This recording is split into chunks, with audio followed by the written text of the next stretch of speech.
오늘 주님께서 우리에게 주시는 신약 성경 말씀 마태복음서 5장 9절 말씀입니다. 평화를 이루는 사람은 복이 있다. 하나님이 그들을 자기의 자녀라고 부르실 것이다. 아멘. 지난 주간이 올여름 무더위의 절정이었던 것 같습니다. 그렇지만 입추는 이미 지났고 내일 모레가 말복이죠.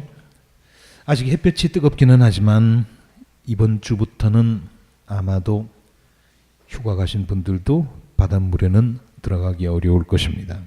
며칠 남지 않은 무더위도 잘 견뎌내시기를 바라고 산뜻한 몸과 마음으로 가을을 기다리는 여러분이 되시기를 주님의 이름으로 축복합니다. 오늘은 남과 북의 교회들이 함께 지키는 평화 통일 주일입니다. 올해도 남측의 한국기독교교회협의회와 북측의 조선그리스도교연맹이 함께 공동 기도문을 만들었습니다. 아까 우리 함께 마음과 뜻을 모아서 기도했죠.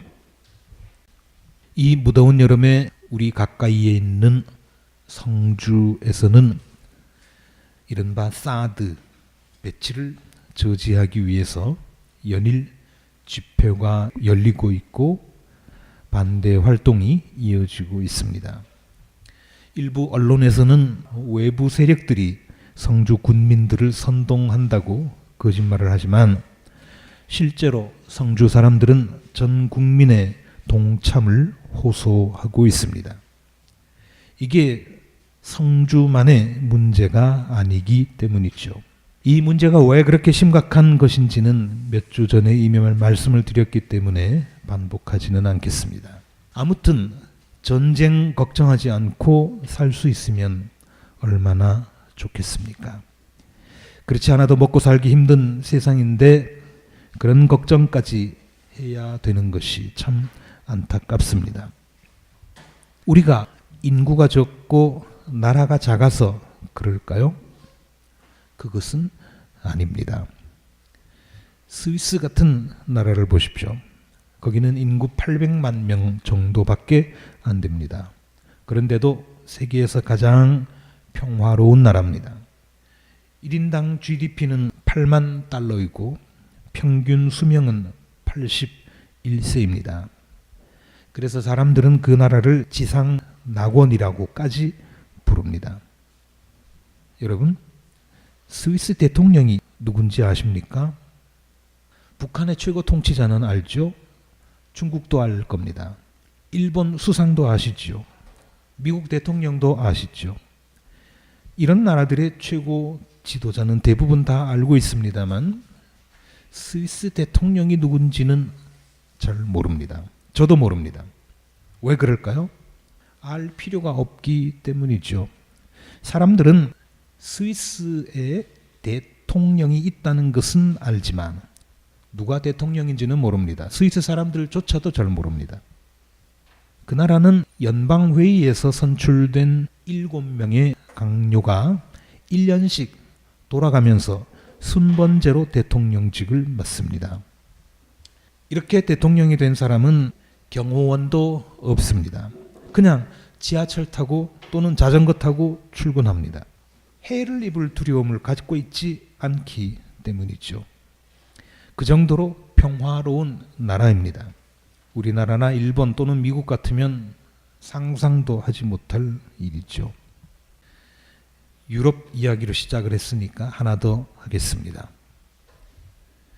북유럽에 가면 핀란드라고 하는 나라가 있습니다. 거기도 인구가 약 450만 명 정도밖에 안 되는 작은 나라입니다. 작은 나라라고 제가 말씀을 드렸는데 그러나 그 나라 면적은 한반도 남북한 전체의 1.5배나 됩니다. 어쨌든 핀란드는 1917년에 러시아로부터 독립을 했습니다. 내년이 독립 100주년이죠. 뉴스를 보니까 노르웨이에서 핀란드에다가 독립 100주년 기념으로 선물을 주기로 했답니다. 핀란드 북쪽 국경은 노르웨이하고 다 있는데 국경에 있는 산을 하나 주겠다는 겁니다. 현재 핀란드에서 가장 높은 산이 할티산이라고 있는데요. 그 산이 핀란드하고 노르웨이하고 이렇게 연결되어 있습니다. 걸쳐 있습니다. 핀란드에 있는 할티산 최고봉이 해발 1324m입니다. 금오산보다 조금 더 높죠. 이번에 노르웨이에서 주겠다고 한 것이 이것보다 조금 더 높은 7m 더 높은 1331m짜리 봉우리입니다.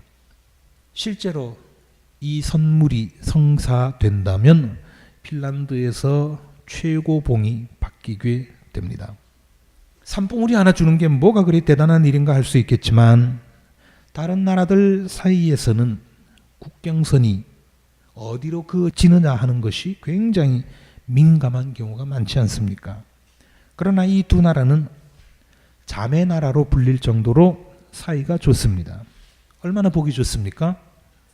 그쪽 사람들의 마음이 이처럼 되게 우리보다는 상당히 너그러운 것 같습니다. 얼마 전에 핀란드에 사는 트위터 친구 한 분이 여름 휴가를 맞이해서 캠핑을 갔다 왔다는 이야기를 들었습니다. 캠핑장의 숲속에는 나무집들이 여기저기 서 있는데 뭐 우리도 그래 휴양림 같은 데 가면 그런 거 많지 않습니까? 사용료는 없습니다. 내 나라 물건을 내가 쓰겠다는데 무슨 사용료냐 그런 거겠죠. 그런데 이 나무집을 사용하는 규칙이 참 재미있습니다. 우리 같으면 공짜든 유료든 일단 먼저 차지하는 사람이 임자잖아요. 그렇지만 이 사람들의 규칙은 그렇지가 않습니다. 나중에 온 사람들에게 우선권이 있답니다. 먼저 도착해서 그 집을 사용하고 있는 사람들은 나중에 그 집에 도착한 사람들이 있다면 그 집을 양보하고 텐트 치는 곳으로 가야 된답니다. 이게 규칙입니다. 아까 말씀드린 그분 일행이 거기 도착한 것이 밤 11시였는데 마침 빈집이 없었고 먼저 와 있던 사람들이 두 말 없이 어서 오시라고 자기들은 양보를 하고 다른 곳으로 가더라는 겁니다. 단 예외가 하나 있는데 그 예외가 뭐냐면 먼저 온 사람들 가운데에 어린이가 있으면 양보하지 않아도 되는 것이 규칙입니다. 참 재미있는 나라 아닙니까? 우리나라가 이렇게 아직까지 남과 북으로 나뉘어서 서로 아웅다웅하고 있는 것을 생각하면 북유럽 사람들은 참 복 있는 사람들입니다. 아니 복을 잘 만드는 사람들인 것 같습니다. 따지고 보면 사실 우리도 한때 남북의 관계가 상당히 좋았습니다. 수많은 사람들이 금강산에도 다녀왔고 개성에도 다녀왔습니다. 저는 평양까지 다녀왔습니다. 개성 시내, 평양 시내를 활보하고 다녔지만 아무런 문제가 없었습니다. 그리고 북쪽 사람들이 얼마나 친절하고 따뜻하게 맞이해 주었는지 모릅니다. 그때가 2005년이었었는데요. 평양에 제가 갔을 때가 그 당시에는 남북 사이가 아주 좋았습니다. 개성공단을 준비하고 그리고 그 이후에는 공단을 확대한다는데 합의까지 했습니다.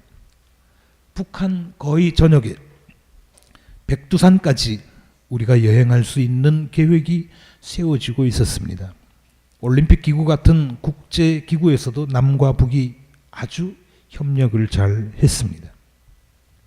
그러다가 이명박 정권 들어서면서 다 막혀버렸죠. 박근혜 정권에서는 단절이 더 심해졌습니다. 이제는 사드까지 들어온다고 난립니다. 그것 때문에 남북 관계는 더 멀어졌습니다. 멀쩡하던 중국과 러시아까지 우리와 껄끄러운 사이가 되어버렸습니다. 여러분, 사드 때문에 가장 덕본 사람이 누군지 아십니까? 물론 미국이 덕을 보게 되겠지만 미국보다 더 덕본 사람이 김정은입니다. 왜 그럴까요? 사드 이야기가 나오기 전에는 중국하고 러시아가 대놓고 북한 편을 들지를 못했습니다. 핵을 만든다, 핵무기를 개발한다 할 때마다 그 사람들도 북한을, 김정은을 압박할 수밖에 없었습니다. 그런데 지금은 어떻게 됐습니까?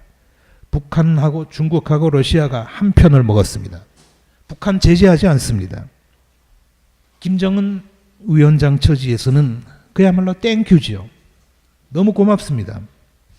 그러면 우리도 미국, 일본과 한 편이 되지 않았느냐 이렇게 하시는 분들이 있습니다만, 그래서 어쩌자고요? 이 편 저 편 나뉘어져 가지고 전쟁이라도 하자는 얘기입니까? 요즘 세상이 어떤 세상입니까? 원수한테도 물건을 팔아야 사는 시대인데 세계의 절반을 떼어놓고 그들과 원수지면 우리가 잘 살 수 있을 것 같습니까? 정신 나간 짓입니다. 방법은 한 가지밖에 없습니다. 북한과 사이좋게 잘 지내야 됩니다. 이제 그 사람들 힘으로 제압하지 못합니다. 미국도 함부로 하지 못합니다. 우리가 북정문 닫아 걸어놓고 하고 있는 사이에 그 사람들 핵무기 완성시켜버렸죠. 어떻게 건듭니까? 형제끼리 원수처럼 싸우고 있으면 엉뚱한 사람만 이득을 얻습니다. 그렇기 때문에 무조건 평화롭게 지내야 됩니다. 남북이 대치하는 동안 미국이 우리에게 무기를 얼마나 팔아먹었습니까? 미국 좋은 일만 시켜주고 있는 거죠. 국방비만 줄이면 전 국민에게 나라에서 기본 생활비를 줘도 될 정도입니다. 우리가 평화를 유지하기 위해서 북한에다가 퍼준다 어쩐다 하는 얘기도 많았습니다마는 평화를 위한 비용 물론 들어가죠. 그러나 대결과 전쟁을 위한 비용에 비하면 껌값입니다. 그래서 예수님께서도 평화를 이루는 사람은 복이 있다. 평화를 이루는 사람이 복이 있다. 그렇게 말씀하신 겁니다. 1000번 만번 생각해도 진리입니다. 평화를 위해서 우리가 더 열심히 기도하고 실천해야 됩니다. 그리스도의 평화가 남과 북에 그리고 온 세상에 넘쳐 흐르기를 주님의 이름으로 기원합니다.